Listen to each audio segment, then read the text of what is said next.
ಪಂಚಭೇದಾತ್ಮಕ ಪ್ರಪಂಚಕ್ಕೆ ಪಂಚರೂಪಾತ್ಮಕನೇ ದೈವಕ ಪಂಚಮುಖ ಶಕ್ರಾದಿಗಳು ಕಿಂಕರರು ಶ್ರೀಹರಿಗೆ. ಪಂಚವಿಂಶತಿ ತತ್ವತರತಮ ಪಂಚಿಕೆಗಳನ್ನು ಪೇಳ್ದ ಭಾವಿ ವಿರಿಂಚಿ ಎನಿಪ ಆನಂದ ತೀರ್ಥರ ನೆನೆವೆನನು ದಿನವೂ. ಶ್ರೀ ಗುರುಭ್ಯೋ ನಮಃ. பரமகுருபியோ நமக. ஸ்ரீமத் ஆனந்த தீர்த்த பகவத் பாதாச்சாரிய குருபியோ நமக. ஹரி ஓம். அனைவருக்கும் வணக்கம். சேலம் பாலாஜி அப்படிங்கிற இந்த யூடியூப் சேனல் வழியாக உங்களை மீண்டும் சந்திப்பதில் நான் பெருமகிழ்ச்சி அடைகிறேன். தாசர் பாடல்களின் தமிழ் விளக்கம் அப்படிங்கிறதுல இது 186வது எபிசோட். ஸோ இது வரைக்கும் நீங்கள் கொடுத்து வந்த அன்புக்கும் ஆதரவுக்கும் மிக்க நன்றி. இதில் என்ன பண்ண போறோம்னாக்கா, ஒரு மத்வாச்சாரியரை பற்றி ஒரு பாடல் எடுத்துக்கொண்டிருக்கோம். அதாவது மத்வ நவமி வருகிறது. மத்வ நவமி அப்படிங்கிறது மத்வாச்சாரியார் இந்த உலகத்தினுடைய உள்ளவர்களின் கண்களிலிருந்து மறைந்தானாள். அதான் மத்வ நவமிம்பாங்க. அதாவது மாக மாதம் சுக்லபக்ஷ நவமி, அதுதான் மத்வ நவமி என்று கொண்டாடப்படுகிறது. அது வருகிறது. அதை பொருட்டு ஸ்ரீ மத்வாச்சாரியரை போற்றி வியாசராஜர் எழுதிய ஒரு பாடலை தான் இந்த தடவை நம்ம பார்க்க போறோம். இந்த பாடலை பிரகலாத் ஜி குல்கர்னி அப்படிங்கிறவர் பாடியிருக்கார். இவர் ஆக்சுவலா ராய்ச்சூரை சேர்ந்தவர். ஒரு அருமையான ஹிந்துஸ்தானி பாடகர். அந்த குல்பர்கா ஸ்டேஷன் எல்லாம் பாடியிருக்காரு. நமக்கு நிறைய இடத்துல உதவி பண்ணியிருக்காரு. ஒரு அர்த்தங்கள் சொல்றதுக்கு கூட உதவி பண்ணியிருக்காரு.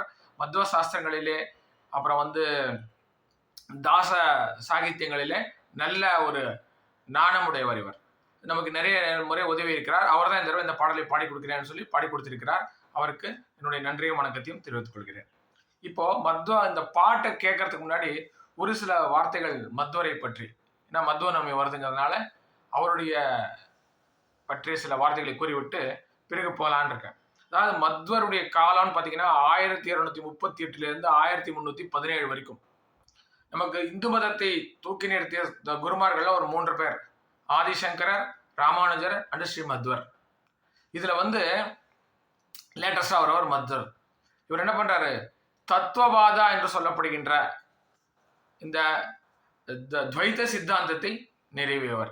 இவர் என்னவா கருதப்படுகிறார்னாக்கா, அந்த வாயு பகவான் இருக்கார் இல்லையா, வாயு பகவானுடைய ஒரு அவதாரமாக கருதப்படுகிறார். அதாவது மத்வ மத சித்தாந்தம் எடுத்துக்கொண்டீங்கன்னா, தத்துவவாத சித்தாந்தம் எடுத்துக்கொண்டீங்கன்னா, அது தாரதமியம் அப்படிம்பாங்க. அதாவது எல்லா கடவுளுக்கும் இடையேவும் வேறுபாடு உண்டு.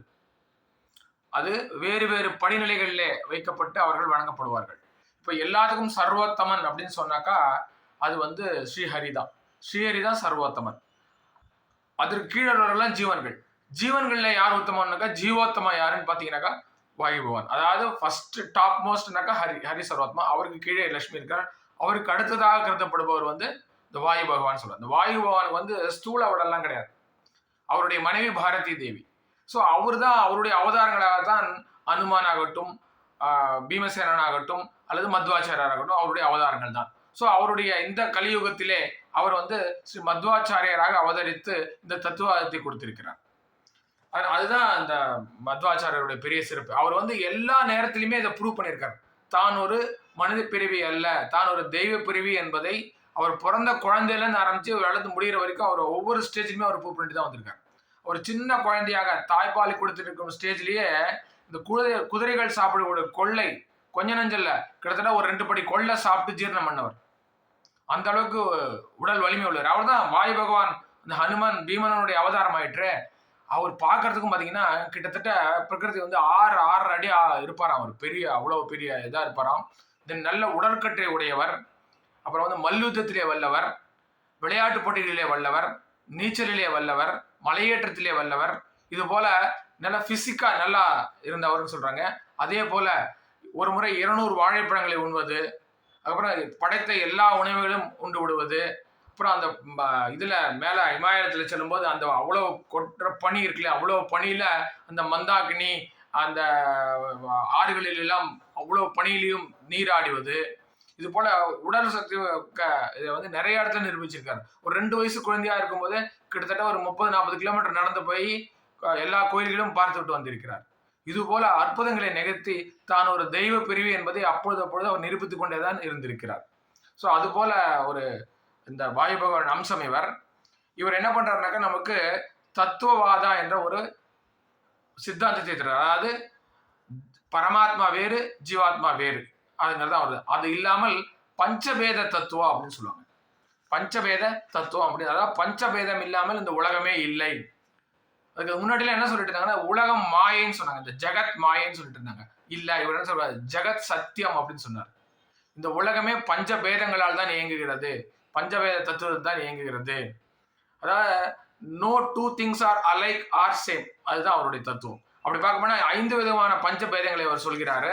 அதாவது ஜீவாத்மாக்களுக்குள் உள்ள பேதம், ஜீவாத்மாவுக்கும் பரமாத்மாவுக்கும் உள்ள பேதம், ஜடவஸ்துவுக்கும் ஜீவாத்மாவுக்கும் உள்ள பேதம், பல்வேறு வகையான ஜடவஸ்துகளுக்குள்ளே உள்ள ஒரு பேதம், ஜடவஸ்துவுக்கும் பரமாத்மாவுக்கும் உள்ள ஒரு பேதம். இது போல 5 வகையான பேதங்களை அவர் குறிப்பிடுகிறார். குறிப்பிட்டு சொல்லி இந்த மதத்தை அவர் நிறுவுகிறார். அதை நிறுவுவதற்காக அவர் நாட்டில் பல்வேறு இடங்களுக்கும் சென்று வாதம் செய்து அதை நிறுவார். அதாவது இவர் வாதத்துல மிகவும் சிறந்தவராக விளங்கினார். ஆனா எப்பவுமே எதிர்வாதாளி இருக்காங்க இல்லையா, வாதாடுறாங்க இல்லையா, அவங்களை இவர் அவமானப்படுத்தியதே கிடையாது.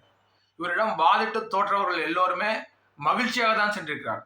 அதுலயும் திரிவிக்ரம பண்டிதாச்சாரியார்னு ஒருத்தர், அவர் ஒரு பெரிய அத்வைத பண்டிதர். அந்த காலத்துல அத்வைதம் தான் இருந்தது இல்லையா, அத்வைத பண்டிதர் அவர் இவருடன் 15 நாட்கள் வாதிடுகிறார். வாதிட்டு பார்க்கும்போது கடைசியில இவருடைய வாத திறமையை கண்டு வியந்து இவருடைய சிஷ்யராக மாறிவிடுகிறார். அவருடைய ஒரு மகன் தான் ஸ்ரீ நாராயண பண்டிதாச்சாரியர். அவர் தான் ஸ்ரீ மத்வருடைய வாழ்க்கை வரலாற்றை எழுதுகிறார். அதாவது இந்த குருமார்களுடைய வாழ்க்கை வரலாற்று எழுதுவது என்பது நார்மலான ஒரு திங்கு தான். எல்லா சங்கராச்சாரியாருக்கும் இருக்கு, ராமானுஜாச்சாரியாருக்கும் இருக்கு, எல்லா குருமார்களுக்கும் வாழ்க்கை வரலாறு இருக்கிறது. ஆனால் அதெல்லாம் எப்ப பண்ணது தெரியுமா, அவர்கள் விதான பிறகு வெகு காலம் கழித்து எழுதப்பட்ட சரித்திரங்கள். அதுலெல்லாம் பாத்தீங்கன்னாக்கா நிறைய கற்பனைகள் கலந்திருக்க வாய்ப்புகள் உண்டு. எல்லாருமே அவருடைய குருமார்களை தூக்கி பிடிக்க வேண்டும் என்பதற்காக நிறைய கற்பனைகளை கலந்து எழுதியிருக்க வாய்ப்பு உண்டு. ஆனா மத்வருடைய சரித்திரத்துல ஒரு பெரிய சிறப்பு என்னன்னு பாத்தீங்கன்னா, அவருடைய காலத்தையே சேர்ந்த, அதாவது கொஞ்சம் பின்னாடி வந்தவர்னு வச்சுங்களேன், அதாவது திருவிக்ரம பண்டிதாச்சாரியர் இவருடைய சிஷ்யர் மத்வாச்சாரியர், அவருடைய மகன் தான் இந்த நாராயண பண்டிதாச்சாரியர். அவர் இந்த மத்வருடைய சரித்திரத்தை எழுதுகிறார். இது சுமத்வ விஜய மகாகாவியா அப்படிங்கிற பேர்ல ஒரு அருமையான ஒரு சரித்திரத்தை எழுதுகிறார். 16 சர்க்கங்கள், 1008 ஸ்லோகங்கள் இருக்கு. ரொம்ப அருமையானது. அதுல ஃபர்ஸ்ட், அதாவது என்ன சொல்றது, 12 சர்க்கம் வரைக்கும் அவர் என்ன பண்றாருனாக்கா அவர் பார்க்காதது. ஏன்னா அவர் பின்னாளிலே பிறக்கிறார். மத்வருடைய கிட்டத்தட்ட மத்வருக்கு 50 வயசு ஆகும்போது தான் அவர் பிறக்கிறாரு. ஸோ அதுக்கு முன்னாடி, அவர் பிறக்கிறதுக்கு முன்னாடி நடந்த விஷயங்கள்லாம் அவர் என்ன பண்றாரு, மற்றவர்களிடம் கேட்டு அறிந்து அதை எழுதுகிறார். 2-3 பேர் வேற மாதிரி சொன்னாங்கன்னாக்கா ஒரு 4-5 பேர் கேட்கிறார். கேட்டு எது கரெக்டா இருக்குன்னு அவரே யூகம் பண்ணி எதுல கற்பனை கலக்காதுன்னு கண்டுபிடிச்சு அதை தான் எழுதுறார். மற்றதெல்லாம் அவரை பார்த்ததை மட்டும் தான் எழுதுகிறார். அதாவது இவருடைய காலம் கூட பாத்தீங்கன்னா 1795 1370 வரைக்கும் அப்படின்னு சொல்றாங்க. ஸோ அவர் மத்வாச்சாரியருடைய பிற்காலத்திலே அவருடன் இருந்தவர், அவருடனே சென்றவர், அவர் என்ன செய்தார்னு பார்த்து அதை ரெக்கார்ட் பண்ணவர் இவர். அதனால மத்வாச்சாரியருடைய சரித்திரத்துல இந்த கலப்புகள் இருக்கிறதுக்கு சான்ஸே இல்லை. அது ஒரு அத்தன்டிகேட்டட் சொல்லுவாங்க. அதாவது எப்படி ஸ்ரீமத் பாகவதம் கிருஷ்ணனுடன் இணைந்ததோ அது போல இந்த சுமத்வ விஜயம் மகாகாவியம்ங்கிறது நம்ம மத்வருடன் இணைந்தது. இதை பாராயணம் பண்ணி நாத்தெழும்பேறாத இந்த துவைத சித்தாந்த மக்கள் யாருமே கிடையாது. எல்லாருமே இதை பாராயணம் பண்ணியிருப்பாங்க. அது ரொம்ப அவ்வளவு முக்கியமாக கருதப்படுகிற ஒரு கிரந்தம் இது. ஸோ அவர் நம்மளுக்கு இவரை பற்றி தெரிந்து கொள்ள வேண்டும் என்று சொன்னால், மத்வரை பற்றி சொல்லணும்னா அந்த சுமத்வ விஜயத்தை படிக்க வேண்டும். அருமையான நடை, என்ன ஃபர்ஸ்ட் கிளாஸாக இருக்கும். எல்லாமே நல்ல சான்ஸ்கிரிட்ல எழுதியிருப்பாங்க. அதை நிறைய பேர் தமிழிலே பெயர்பெடுத்து எழுதியிருக்கிறார்கள். இப்போ நான் கூட ஒரு சின்ன பையன் தான், சின்ன விளையாட்டு முயற்சியாக என்ன பண்ணியிருக்கேன்னாக்கா இந்த சுமத்வ விஜயம், அதுக்கப்புறம் பத்மநாப ராவ்னு ஒருத்தர் எழுதியிருந்தார். அதாவது மத்வருக்கு முன்னாள் எப்படி இருந்தது அந்த காலம்னு, அது இந்த மாதிரி 2-3 புஸ்தகங்கள், அப்புறம் நம்ம பன்னஞ்சி கோவிந்தாச்சாருடைய பிரவச்சனங்கள், இதெல்லாம் கேட்டு சில தொகுத்து ஒரு சிறு புத்தகமாக ஆனந்த தீர்த்தர் அப்படிங்கிற ஒரு புத்தகமாக வெளியிட இருக்கின்றேன். அதற்கு நிறைய பேர் உதவி பண்ணி கொண்டிருக்கிறார்கள். மோஸ்ட்லி இன்னும் 2-3 மாசத்துல அந்த புக்ஸ் வெளியில வந்துடும்.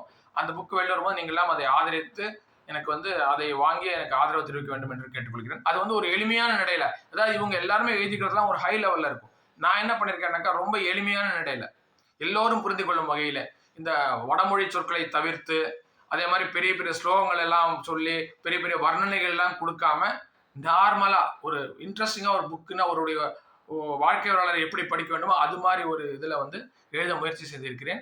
ஸோ உங்களுடைய ஆதரவு எனக்கு நிச்சயம் தேவை. இப்போ என்ன பண்ணோம், இப்போ மத்வாச்சாரியரை பற்றி பார்த்தோம். இப்போ நம்ம திரு பிரகலாத் குல்கர்னி அவர்கள் பாடிய பாட்டை கேட்டுவிட்டு அந்த பாட்டுக்கான அர்த்தத்தை பார்ப்போம். இப்போ வாங்க நம்ம திரு பிரகலாத் ஜி குல்கர்னி அவர்கள் பாடிய பாட்டை கேட்போம். ಆರು ನಿನಗಿದಿರಧಿಕ ಧಾರುಣಿಯೊಳಗೆ ಸಾರಶಾಸ್ತ್ರವನೊರೆದ ಸರ್ವಜ್ಞ ಮುನಿರಾಯ. ಆರು ನಿನಗಿದಿರಧಿಕ ಧಾರುಣಿಯೊಳಗೆ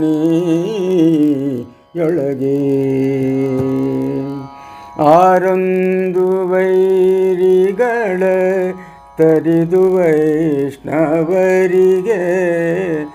ಆರೆರಡು ಊರ್ಧ್ವ ಪುಂಡ್ರಗಳ ಇಡಿಸಿ ಆರು ಮೂರರ ಮೇಲೆ ಮೂರಧಿಕ ಕುಮತಗಳ ಆರು ಮೂರರ ಮೇಲೆ ಮೂರಧಿಕ ಕುಮತಗಳ ಬೇರೊರಸಿ ಕಿತ್ತೊಮ್ಮೆ ಬಿಸುಟಿದಂಥ ಧೀರಾರು ನಿನಗಿದಿರಧಿಕ ಧಾರುಣಿಯೊಳಗೆ. ಆರು ನಾಲ್ಕು ತತ್ವದಭಿಮಾನಿ ಗಳಿಗೊಡೆಯ ಮಾರುತನ ಮೂರನೆಯ ಅವತಾರನೆ. ಆರು ನಾಲ್ಕು ತತ್ವದಭಿಮಾನಿಗಳಿಗೊಡೆಯ ಮಾರುತನ ಮೂರನೆಯ ಅವತಾರನೆ.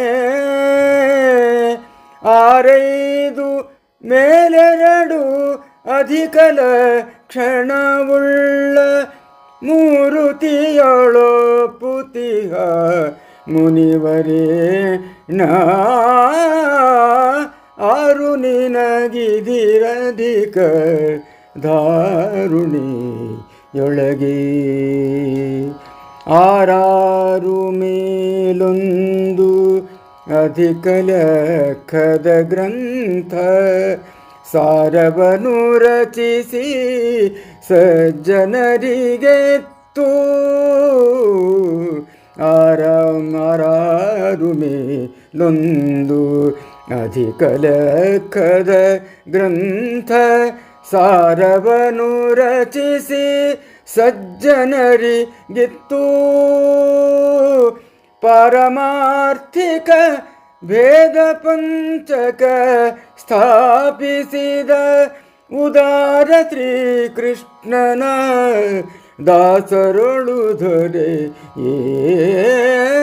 ಆರು ನಿನಗಿದಿರಧಿಕ ಧಾರುಣಿಯೊಳಗೆ. ಸಾರಶಾಸ್ತ್ರವನೊರೆದ ಸರ್ವಜ್ಞ ಮುನಿರಾಯ. ಆರು ನಿನಗಿದಿರಧಿಕ ಧಾರುಣಿಯೊಳಗೆ.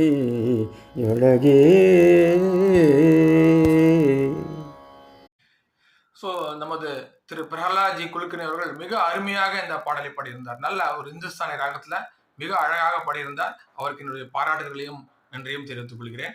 இப்போ பாடலுடைய பல்லவிக்கு போவோம்.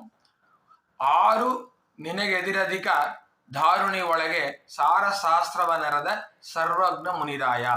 உனக்கு யாரப்பா நிகர் இந்த உலகத்திலே? உனக்கு எதிராக யார் நிற்க முடியும்? ஏன்னா வாதத்துல அவ்வளவு சிறந்தவர், யாருமே நிற்க முடியாது அவர் முன்னாடி. ஸோ உனக்கு எதிர் யார் நிற்க முடியும்? யாருமே சொல்ல முடியாது. எதுல? சார சாஸ்திரவ நிறத சர்வக்ன முனிராயான்றது. அதாவது மத்வாச்சாரியார் பார்த்தீங்கன்னாக்கா கிட்டத்தட்ட 37 நூல்களை எழுதியிருக்கிறார். ஸ்ரீமத் பாகவதத்திற்கு விளக்க உரை, அப்புறம் பிரம்மசூத்திரத்துக்கு விளக்க உரை, அதுக்கப்புறம் வந்து உபநிடதங்களுக்கு விளக்க உரை, தசப்பிரகணங்கள்னு சொல்லிட்டு 10 தத்துவவாத வேதாந்த விளக்கங்கள், அதுக்கப்புறம் வந்து பாகவத புராணம், மகாபாரதம் மற்றும் ரிக்வேதத்தில் உள்ள 3 விளக்க உரைகள், அது இல்லாம நிறைய கிரந்தங்கள். இதெல்லாம் வந்து அவருடைய வாழ்க்கையில அவர் எழுதி நமக்கு கொடுத்திருக்கிறார். ஸோ அந்த சாஸ்திரங்களுக்கெல்லாம் இந்த சாரத்தை சொன்னவர் நமக்கு. மகாபாரதம் ஆகட்டும், பகவத்கீதை ஆகட்டும், அப்புறம் வந்து பிரம்மசூத்திரங்கள் ஆகட்டும், இதற்கு எல்லாத்துக்கும் நமக்கு சாரத்தை நமக்கு கொடுத்தவர் நம்முடைய மத்வாச்சாரியர் அவர்கள். அதுதான் இந்த இடத்துல அவர் சொல்றார். இப்ப பாடலுடைய முதல் சரணத்துக்கு போவோம். அதாவது இந்த பாட்டு எப்படி எழுதியிருக்காரு தெரியுமா? வியாசராஜர் ஒரு நல்ல ஒரு டெக்னிக் யூஸ் பண்ணிருக்காரு. அதான் உங்களுக்கு 6ஆம் வாய்ப்பாடு சொல்லி கொடுத்துருக்காரு.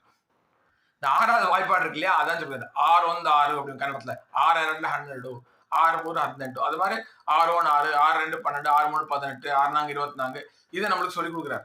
இந்த பாடல் முழுவதுமே 6லேயே வருகிறது. ஃபர்ஸ்ட் இதுல ஆரம்பிக்கிறாரு இல்லையா, 6 நினைகெதிர அதிகா அப்படின்னு ஆரம்பிக்கிறார். அங்க 6 ஆரம்பிக்கிறாரு. அதுக்கப்புறம் என்ன பண்றாரு, ஒவ்வொரு ஸ்டான்ஸாலையும் 6 1 6 2 6 3 6 4 6 5 6 6ன்னு கரெக்டா அந்த வாய்ப்பாடை சொல்லி கொடுறாரு. அது மாதிரி அருமையாக இந்த பாடலை அமைத்திருக்கிறார். அதுதான் இந்த பாடலுடைய சிறப்பு. இதுல பாருங்க என்ன சொல்றாரு பாருங்க. 6 ವೈರಿಗಳದರಿದು ವೈಷ್ಣವರಿಗೆ 6 ಊರ್ಧ್ವ ಪುಂಡರಗಳ ಇಡಿಸಿ. அதாவது 6 1 6 1 6 ஷட்வைரிகள்னு சொல்லுவோம் இல்லையா, அந்த எதிரிகளை 6 எதிரிகளை அறுத்து களைந்து வைஷ்ணவர்களுக்கு, அதாவது இந்த மத்வ சித்தாந்தத்தை பின்பற்றுபவர்களுக்கு 6 ஊர்தவ புன்றகளை, 6னா 12 துவாதச நாமங்களை போட செய்து அப்படின்னு அர்த்தம் தான். துவாதச நாமங்கள் போட்டுக் கொள்வார்கள் இந்த மத்வர்கள்லாம். ஸோ அந்த நாமங்களை போட செய்து 6 மூரர மேலே மூரதிக்க குமதகலா. 6 மூருன்னா எவ்வளவு? 3 18, மேல ஒரு 3 18 21 குமதகலா. குமதகலன்னா அந்த காலத்திலே நம்முடைய மத்வாச்சாரியர் இந்த காலத்திலே நிறைய மதங்கள் இருந்தன. அதாவது இந்த மதங்கள் அப்படின்னாக்கா மக்களை வந்து திசை திருப்பி கொண்டிருந்தன. வேதத்திற்காகட்டும், பிரம்மசூத்திரங்களுக்காகட்டும், பாகவதத்திற்காகட்டும், பகவத்கீதைக்கும் சரியான பொருளை தராமல் அதை இந்த உலகத்தையே மாயம்னு சொல்லிக்கொண்டு அவர்களை திசை திருப்பி கொண்டிருந்தார்கள். அது போன்ற 21 மதங்கள் இருந்துதான். அந்த 21 மதங்களையும் வேருடன் பிடுங்கி எரிந்த தீரனே அப்படின்னு சொல்லிட்டு மத்வாச்சாரியரை வியாசராஜர் புகழ்கிறார். இப்போ பாடலுடைய அடுத்த பேராக்கு போவோம். இங்கேயும் வாய்ப்பாடு தான் வருது. 6 4 தத்துவாபிமானிகளுடைய மாருதன மூரணைய அவதாரனே அப்படின்றார். அதாவது 6 4 24 தத்துவாபிமான தேவதைகள் இருக்கிறார்கள். 24 தத்துவாபிமான தேவதைகள் இருக்குது. 24 தத்துவாபிமான தேவதைகளுக்கும் நீதான் தலைவன். 6 4 தத்துவாபிமான தேவதைகளை உடையார் மாருதன மூரணைய அவதாரா. அந்த வாயு பகவான் இருக்க அவருடைய 3வது அவதாரம். ஃபர்ஸ்ட் ஹனுமான், பிறகு பீமனாக வருகிறார், 3வதாக நமது மத்வாச்சாரியர். அதாவது மூரணைய அவதாரனே 6 ಮೇಲೆರಡು ಅಧಿಕ ಲಕ್ಷಣ ಉಳ್ಳ ಮೂರ್ತಿಯ ಒಪ್ಪುದಿಗ ಮುನಿವರೆಣ್ಯ. 6 அப்படின்னா 6 30, மேல 2 32 லட்சணங்களை கொண்ட உடனமைப்பை கொண்ட முனிவரண்யனே, முனிவர்களின் தலைவனே அப்படின்னா. அதாவது நான் தான் சொன்னேன் இல்லையா, மத்வாச்சாரியர் யாருமே, அதாவது இவரே ஏதாவது மத்வாச்சாரியருக்கு வேண்டப்பட்டவர்கள் புகழ்கிறதுங்கிறத வச்சுக்கலாம். பட் அவருடைய எதிரிகள் எல்லாம் கூட பேசும்போது அந்த மற்ற நூல்களையும் குறிப்பிடும் பொழுது எல்லாரும் குறிப்பிடுவது என்னன்னாக்கா அவருடைய உடலமைப்பை தான். அவ்வளவு வந்து திடகாத்திரமாக நல்லா வாட்டசாட்டமா 32 லட்சங்களையும் புரிந்தவனாக இருந்தார் அப்படிங்கிறது தான் அவருடைய சிறப்பே. ஸோ அதுதான் இங்க வந்து நம்ம வியாசராஜர் இங்க நமக்கு அதை சொல்லுகிறார். இப்போ பாடலுடைய அடுத்த ஒரு சரணத்துக்கு போவோம். 6 ಮೇಲೊಂದು ಅಧಿಕ ಲೆಕ್ಕದ ಗ್ರಂಥ ಸಾರವನ್ನು ರಚಿಸಿ. அதாவது 6 36 1 37. நான் அப்பதான் சொன்னேன் இல்லையா, 37 கிரந்தங்களை அவர் எழுதியிருக்கிறார். எழுதி சஜ்ஜனರಿಗೆ ಇತ್ತು, நல் மனிதருக்கு கொடுத்து பரமார்த்திக பேத பஞ்சக ஸ்தாபிசித. இந்த பஞ்ச பேதங்கள் சொன்னாலே அந்த பஞ்ச பேதங்களை ஸ்தாபித்து உதார ஸ்ரீ கிருஷ்ணன தாசரோட துறையே. அந்த உதாரணான என்னுடைய தலைவனான அவருடைய அங்கிதம் வந்து ஸ்ரீகிருஷ்ணா. ஸோ அந்த ஸ்ரீகிருஷ்ணனுடைய தாசர்கள் இருக்கிறார்கள் இல்லையா, அவர்களுடைய தலைவனாக விளங்குபவனே. ஆக்சுவலி மத்வாச்சாரியர் கூட ஒரு தாசரை தான் சொல்லலாம். ஏன்னா அவருடைய அந்த தோதச ஸ்தோத்திரம் சொல்றாங்க இல்லையா, அதுவும் ஒரு கீர்த்தனம் மாதிரி தான். ஸோ அதனால இவரை கூட ஒரு தாசராக தான் சொல்கிறாங்க. ஸோ அதனால அவருடைய தாசர்களுக்கெல்லாம் தலைவனாக விளங்கக்கூடிய மத்வராயரே, உனக்கு எதிரி யாரப்பா? 6 நினைகெதிரதிக்க தாருணி ஒழகே அப்படின்னு சொல்லி இந்த பாடலை முடிக்கிறார் வியாசராஜர். ஸோ இந்த பாடல்ல வந்து இந்த மத்வாச்சாரியரை வந்து அவர் புகழ்ந்து அவருக்கு என்னென்ன லட்சணங்கள் அந்த வந்து 6 யூஸ் பண்ணி அதையெல்லாம் நமக்கு விளக்குகிறார். ஸோ ஒரு அருமையான வியாசராஜருடைய பாடலை கேட்டோம். இப்போ இந்த மத்வநவமி அன்று நாமும் இந்த பாடலை பாடி மத்வாச்சாரியின் அருளை பெறுவோமாக என்று கூறிக்கொண்டு இந்த எபிசோடை நான் தொடர்ந்து முடித்துக் கொள்கிறேன். உங்களிடமிருந்து நன்றி கூறி வெளிவருவது உங்கள் சேலம் பாலாஜி. நன்றி, வணக்கம். ஸ்ரீ ஹனுமந்தாய நமः.